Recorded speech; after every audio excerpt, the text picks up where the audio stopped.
Lil Durk, the Chicago rapper known for his hit songs and influence in the drill scene, was arrested earlier this week. Reports came in late at night when law enforcement officials apprehended him in Florida, but what led to this shocking event?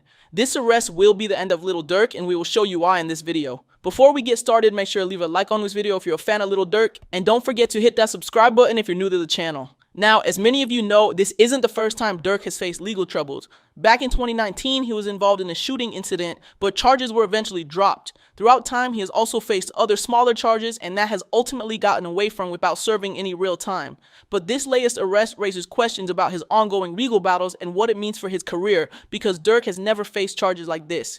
Earlier this week, Durk was arrested in South Florida facing federal charges that he was involved in a murder-for-hire plot. This came after 5 members of OTF were indicted as co-conspirators in a murder-for-hire plot in LA. This indictment claimed that they put a hit out on rapper Quando Rondo in relation for the shooting of King Von, but instead ended up taking the life of his cousin Lil Pab. Evidence shows that Lil Durk ordered a hit and used banks and OTF-related finances to pay to carry it out. It's claimed that Durk made it widely known among his network that he would pay a bounty to anyone that took out Rondo. A little while later, an associate of Lil Durk learned that Rondo was staying at a hotel in LA, and that same day, 5 OTF members flew from Chicago to California using funds provided by Lil Durk. While they were there, they got hotel rooms, ski masks, 2 sedans, and guns, and the next day found and followed Rondo and his cousin to a dispensary where they eventually ambushed and opened fire on them, missing Rondo but hitting his cousin. With this happening almost 2 years ago to them, just making an arrest now shows that they have put together a solid case which has a lot of incriminating evidence against Durk, including a message he sent to the OTF members before they left to California saying, "Don't book no flights under no names involved with me." But the true evidence that links Durk to this plot is because OTF credit cards were used to book flights, hotels, cars, and to purchase all the supplies for the hits. And the cherry on top is that an 18-page indictment also references text messages and traffic camera footage from the day of the shooting.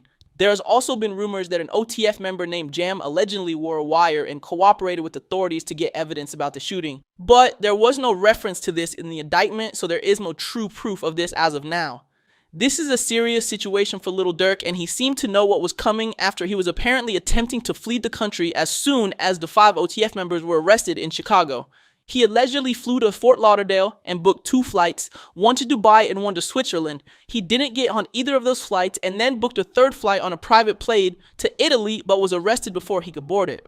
Which has to be frustrating for Lil Durk, especially knowing that he seemed to know what was coming and he tried to get away from it all, but now that he is in custody, there is absolutely no way that he could escape this entire fate, and there's no way that things are looking good in his direction at all. Right now, Lil Durk will be held, as well as the other defendants who will be soon all transferred to LA to face these charges, because that's where the crime happened. This could very well be the end of Lil Durk's career, as he may never see another day of freedom after this concludes. He did recently make his first court appearance, and he had a lot of his family and other members show up to support him, and right now he did post that he is in high spirits about being in jail, but he did say that the food sucks. Like I said, this could be the end of Lil Durk. Things aren't looking good, but we will have to wait and see what happens, see what new details come out, and see all the updates that are recently revealed about the situation. In the meantime, we will let you know and keep you updated on any new involvement in this situation, and we also want to know what you think about this. Will Lil Durk beat these allegations, or do you think this is the end of him and his career? Let us know down in the comments below. Also, don't forget to leave a like on this video and hit that subscribe button if you're new to the channel. Thanks for watching, and we'll see you in the next video.